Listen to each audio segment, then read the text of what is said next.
So there's all kinds of different, like, this is just Henry's Water Flash. This is probably going to be your most common that you're going to find, like, probably like Home Depot or even like places like Meeks or Payless or something like that. They're all kind of roughly the same. The only thing that we don't have today, obviously, I was just scrounging some stuff in the shop, is the actual like Flex Splash. That's probably my favorite way to do it because then it's an all-in-one system. Other than that, you have kind of like that weak point, but there's a kind of a little trick that we like to do if we don't have that kind of Flex Splash. So we'll just kind of cut some like small pieces like here, and we'll stick those in the corner first. This stuff's pretty cold, so I don't know how good it's going to stick, but if we don't have that, we'll usually come and put some little pieces in here. And basically it's going to kind of close that corner up a little bit so that when you put your sill flash on, it's going to kind of overlap it and kind of create a little seal at that weak point in the corner. So, and that's really just the best you can do. This is the only flashing that you have or you can get your hands on. Just kind of already kind of pre-seals that corner, but this stuff's pretty cold. So, like I said, if you're out in the winter or whatever, and you have a conditioned space, throw that flashing in there, or keep that flashing in there ahead of doing your windows, or put it in your truck, put it underneath your jacket, or just get it in the sun, because otherwise you're just going to kind of fight it. It's not going to want to stick, and it's going to be a pain in the ass. So we'll usually do the corners first, and then this is kind of big. You could use this, but it's kind of small for the sill flash. What are you normally looking for, like a 6? 6 inch or something? Yeah, I mean, this is like a little big for it, but it can be a little bit cumbersome. So it's a little, obviously big for it, but that's what we had around the shop, so that's what I grabbed. If it's like this big, it can be kind of a pain in the butt to kind of work with. Especially if it's cold. That's the worst part right there. That's the worst part of getting the it. paper out. Yeah. Getting it and kind of starting. Particularly when it's cold. It's kind of a little bit of a pain. But like this one's kind of. Are you going all the way to the inside edge? Unfortunately with this one, yeah. Just because it's so big. I usually like one's kind of size down from this, but because it's just a lot to work with, as far as getting it all set up. And the sill pan is a good step because that water can come in. If you pull apart an old house, you'll notice See where that all the sill. spots are. Yeah, because that water moves through. I mean, condenses in the window. The whole thing in theory is just water mitigation. You want to, if something does get behind there, whether it be air or water, you want to get it out of your system. So it really depends on a lot of factors. It depends on your sheeting system, depends on your house wrap, it depends, there's a lot of variables it depends on. And like I said, so this is just one way, but sometimes you'll have to change up your system based on kind of your system. What So you're if you doing. pull a window out of an old house and you find that the bottom sill is leaning in toward the house. Leaning in? Yeah, it's like tapered in. Like the water, if water did get behind there, it's going to run into the house. Is there something that you do about the sill, or you just leave it? Gotta do something. I mean, You put a wedge in there or Hopefully something. You're shedding water away before it can run back. I've never seen a sill so bad that it was like leaning in like that. Okay. But Usually it's that bad. It's wrong. there are solutions. You could pull the sill, the top sill, and then rip it at a taper, or shim underneath it. Yeah. I just know sometimes, well, and It usually runs, it's in a yeah. dry rot situation, but Yeah. sometimes you see them like that They water rotted the obviously is sides. no longer going out; it's going in, Right. and something else has failed in the process. But So, More glue. See, I started. I mean, this is all in theory. Once you get trim up here, siding up here, everything's super tight against it. If you have water trapped behind that, I mean, it's not just gonna like flow out of here like over Yeah. here. So this is all like in theory, kind of best practices basically. Because yeah, like I said, once you get like siding, depending on your siding and trim, it's all gonna lock everything in here. So it's more kind of like just best practices kind of thing.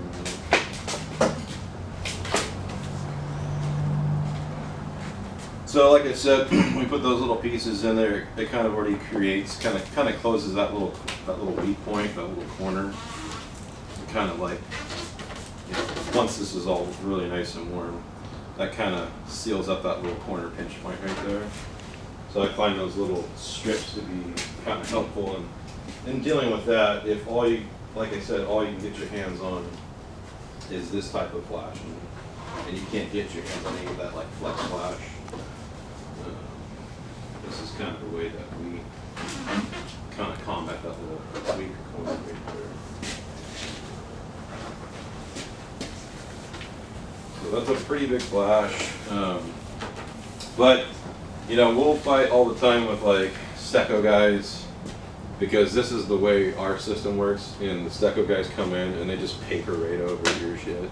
And then it's like, there's nothing like adhering like their paper to it. So it's like kind of a break in your system. Also, they like a lot of like, on the sill flash, they like it to extend pretty low. So again, it's just kind of adapting to what your system is, what your final, you know, wall substrate's going to be, whether it's Stecco or siding. So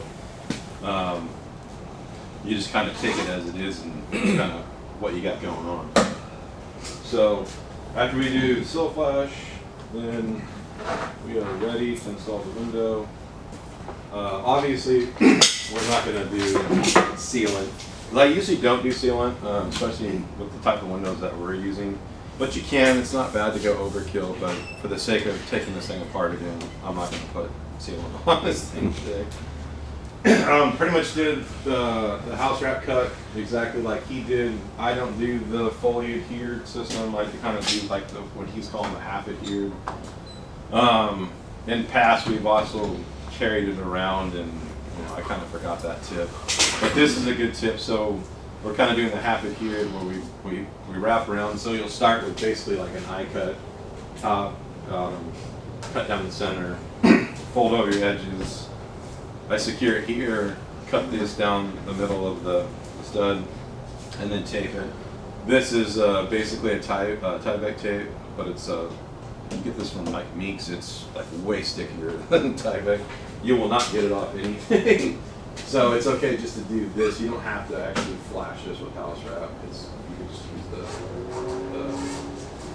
this type of tape. Is fine. So that's kind of what we did here. We made our angle cuts up there, tacked that up there temporarily till we get the window in. So, and this is obviously, it's more about the flashing in this kind of step system. This isn't, you know, everybody's probably installed a window, so I'm not going to focus too much on that or squaring it or plumbing it. Like, obviously, this is just a set. This isn't level ground. I didn't, you know, these aren't plumbed, so we're not going to focus on, like, you know, a perfectly plumbed level window install. Jeff, you want to give me? So usually the window, you'll be able to take out the screen and the pane, so I try to ditch as much weight as possible before we go ahead and slap the window in. I don't even know where the hell we took this window. But this one's been sitting around the shop for quite a while.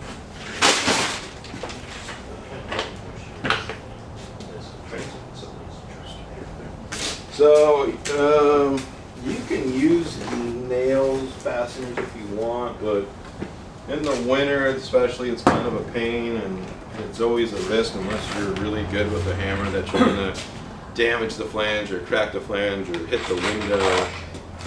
And I just think screw fasteners are a better way to install a window. You're never going to have anything loose. I've taken out so many old windows where all the nails had like worked their way out, the window's like loose in there, and you get like air gaps and all that stuff. So So at least there's a couple different ones you can get as long as they're exterior rated is fine.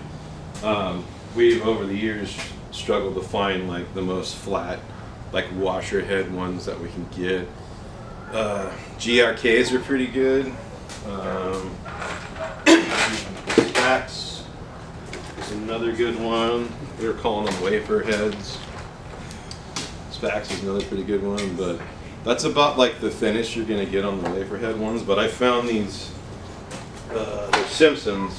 They get them over in that hardware section. They won't always have them, but I think I got these at Meeks.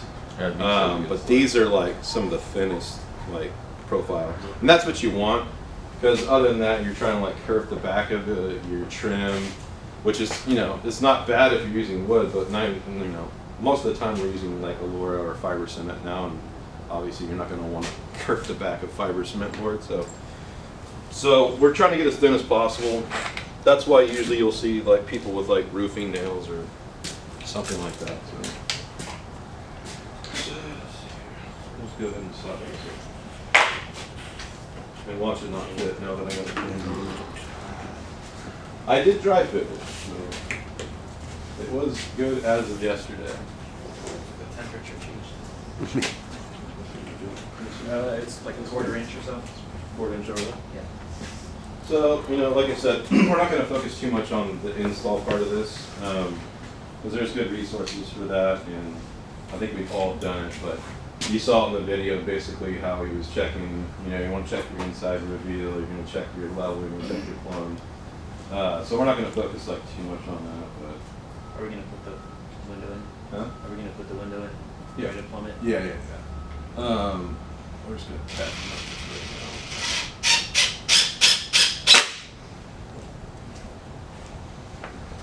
But like I said, we're not going to focus too much on getting this thing obviously perfect. And I mostly just wanted to focus on our flashing system, the way that me and Jeff and the, you know, a couple other guys that have installed windows and doors and things. So it's like I said, there's more than one way to do it. Productions I've read, that's pretty much what they're recommending. And then if you're going to use a sealant, there is this moist stop sealant from Kenneman. So it's obviously compliant with most of the window manufacturers' recommendations, and obviously if you're already using the Portaflash system, that's good to go. This is going to be your regular Tyvek tape. So there's another one that I use, like I said, that's really good. It's way sticky with Tyvek. You'll want to do yourself a favor and get one of these little packing tape, either like the gun or this one, because you can't just rip this stuff.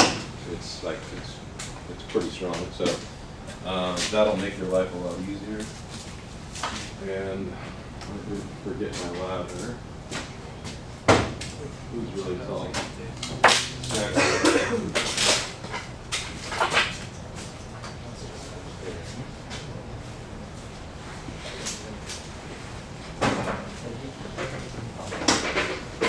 Rocket sandwich. It still works. Coming in clutch. Might be a little overkill, but the short of the back and the horse and stone. Like I said, we'll just pack most of this in place, just to kind of hold us in there, but I'm not going to go ahead and screw the whole thing out.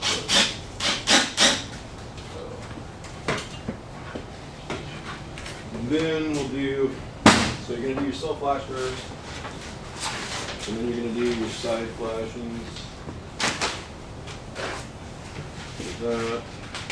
It's pretty much, we're pretty close to like what he did in the video. Like I said, some things I think are overkill and some things don't really pertain to us, but in our situation, you know, I'd say at least 95% of the time we're installing vinyl windows.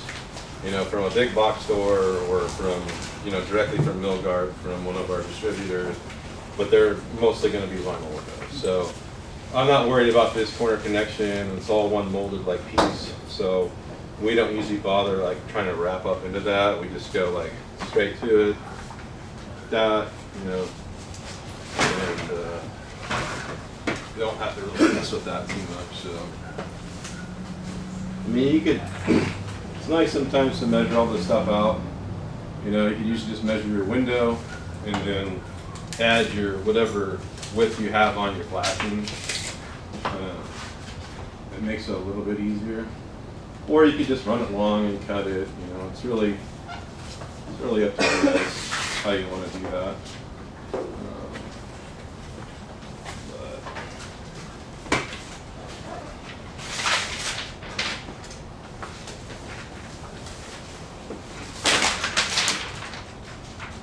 So as long as you got enough that comes down and it's covering the window.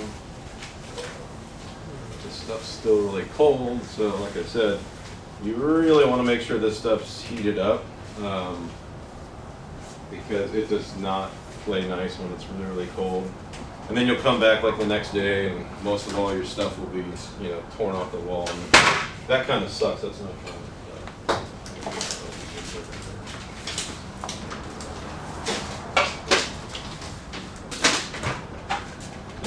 Over. We'll do the other side.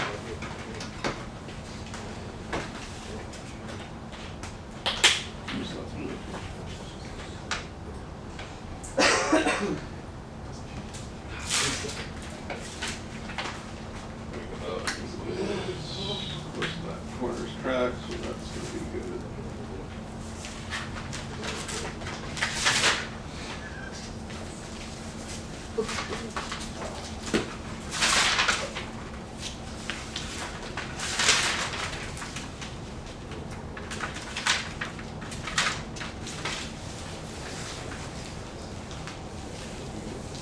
And like I said, you know, there's more than one way to do something. I'm always open to people's ideas or maybe the way they do stuff. I mean, information sharing is kind of crucial in our line of work. So, but it's nice to kind of be on the same page and just always kind of keep learning and striving to be, you know, a little bit better. Find a little bit better ways to do things, you know, so.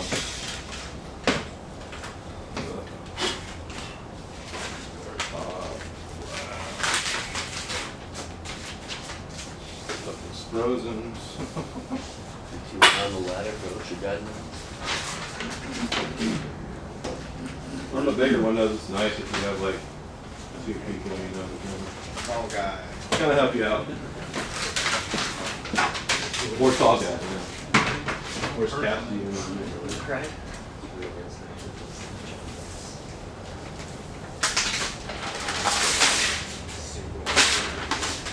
That's kind of our head flash, so yeah, that's the order of it. We're gonna go cell flash, our jams, and then our head flash. And then we're gonna pull that guy. Just like Speedy said in the video, kind of what we've adopted, we'll skip tape like over top of.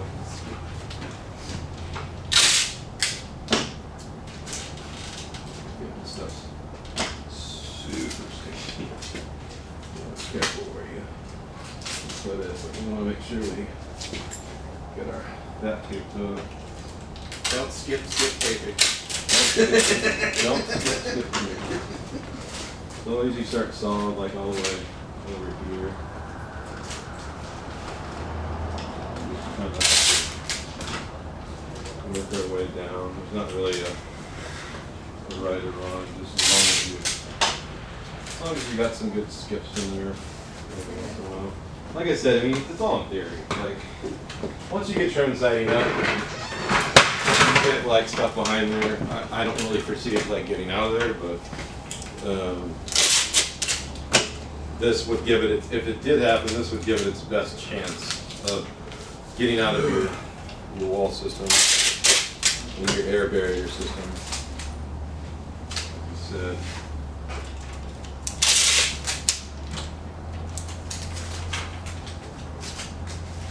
Something like that.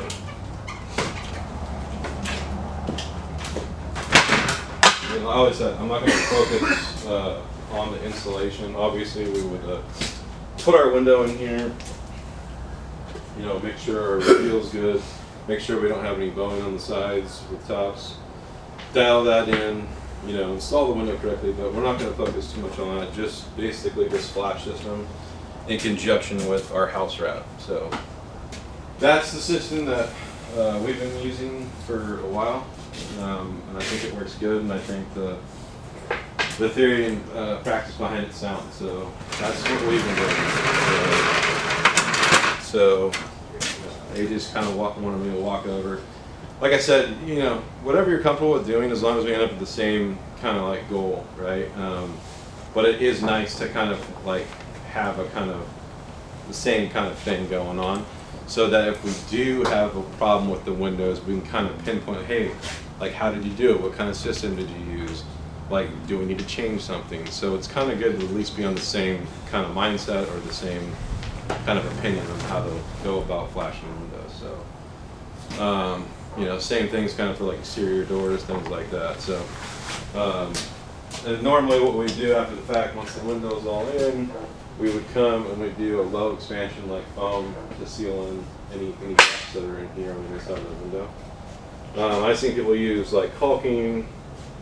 It's a big fat mess. As long as you use an approved low foam, or low expansion foam that's approved for like door and window, it shouldn't void the manufacturer's warranty. They even say it on their warranties on there. I've never had a problem with using the correct foam and having bowing issues or anything like that. So, but that's how we would tackle sealing off the inside. And then you should have a fully enclosed system. You shouldn't have any problems with it. So. Any questions, comments? You're doing a stucco house. So the way I flash, I do it a little bit different, but it's basically the same principles. You want the shirt over the pants, right? So you always want that positive water flow. So everything coming down is going to go over the flap underneath it. If you have a stucco house, stucco guys like a loose flap on the bottom because they like to tuck the paper. Yeah. And that's how I put windows in first, then I do house wrap. It's the same principles apply. Yeah. Sometimes if I can house wrap ahead of time, I will, and I'll do it just like this. Yeah. But a lot of times. But stucco, they're gonna have more like you see on a commercial where they have it's still the FortiFlash, but it's the non-adhesive FortiFlash. Moist stuff. And It's moist stuff. Yeah, it's a moist so, stuff. Yeah, right, so yeah. I basically do it like a stucco guy would do it, which is tuck bottom flat, still tape the seams just like you're doing. But in a stucco application, because they're gonna come put on their own vapor barrier. Yeah, they're gonna They come always put on want a their loose vapor. flat on the bottom. Yeah.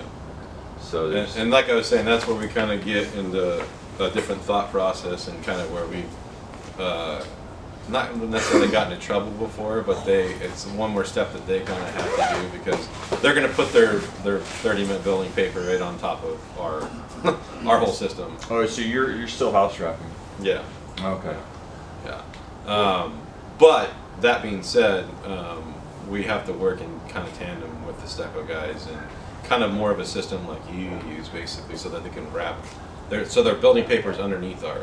Yeah. Because otherwise they'll just come and they're going to put their building paper like right over top of all of our stuff. Yeah. And it's like, well, then you have another Yeah. system that's on top of ours And where then you stuff got can water get trapped in. water coming down. Yeah. The biggest spot is that the underneath The corners. Yeah, the corners and on the bottom. Yeah. You'll have water coming down the window and then it'll go behind their paper. So would you just not put that piece of FortiFlash on the bottom then? No, you Would should leave that always off? do that. So I mean, always, until they get the paper in there? so start with the sill pan. Yeah. Right. I think we got some like something here. So Go I'll, ahead, Wilson. so I'll start with a loose flashing down here. I'll start with this with a loose flashing of moist top, and then I'll do a sill pan over that the exact same way as this. Mm-hmm. Right?